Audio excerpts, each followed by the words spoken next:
একদিন এমন সময় আসবে যেদিন এই পৃথিবী আর আগের মতো থাকবে না। সেই দিনটির নাম হলো কিয়ামত। প্রথম ফুৎকার, আতঙ্কের ফুৎকার। হঠাৎ এক ভয়ঙ্কর শব্দ হবে, পুরো দুনিয়া কেঁপে উঠবে, মানুষ দিশেহারা হয়ে পড়বে, মা নিজের সন্তানকে ভুলে যাবে, পৃথিবী চরম বিশৃঙ্খলা হয়ে পড়বে, কেউ কাউকে চিনবে না, সবাই শুধু বলবে আমার কি হবে, আমার কি হবে।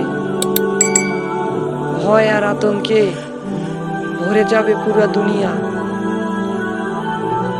দ্বিতীয় ফুৎকার, সকল প্রাণের মৃত্যু। এই ফুৎকারের পর মানুষ, জিন, পশু সবাই মারা যাবে। পুরো পৃথিবী হয়ে যাবে নীরব, নিস্তব্ধ। আকাশ, পাহাড় ও সাগর ধ্বংস হয়ে যাবে।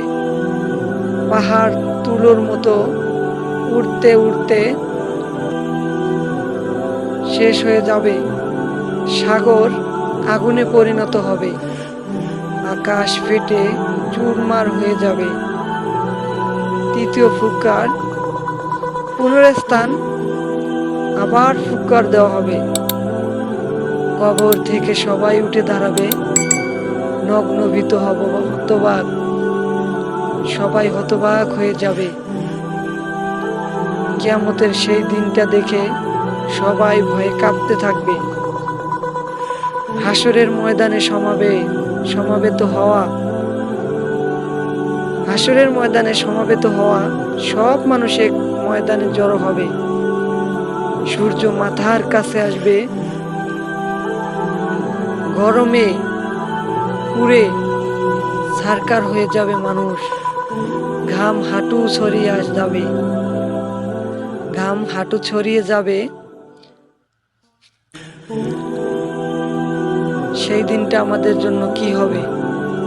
আসুন আমরা সেই আল্লাহর পথে ফিরে যাই, যে আল্লাহ আমাদের বাঁচার তৌফিক দিয়েছেন। আমাদের জন্য শিক্ষা, আজ যে আমল করছি সেদিন সেটাই হবে আমাদের সঙ্গী। তাই আমাদের ফেরার সময়।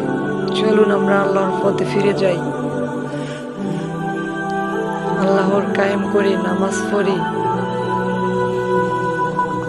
ভিডিওটা ভালো লাগলে অবশ্যই সাবস্ক্রাইব করে দিবেন।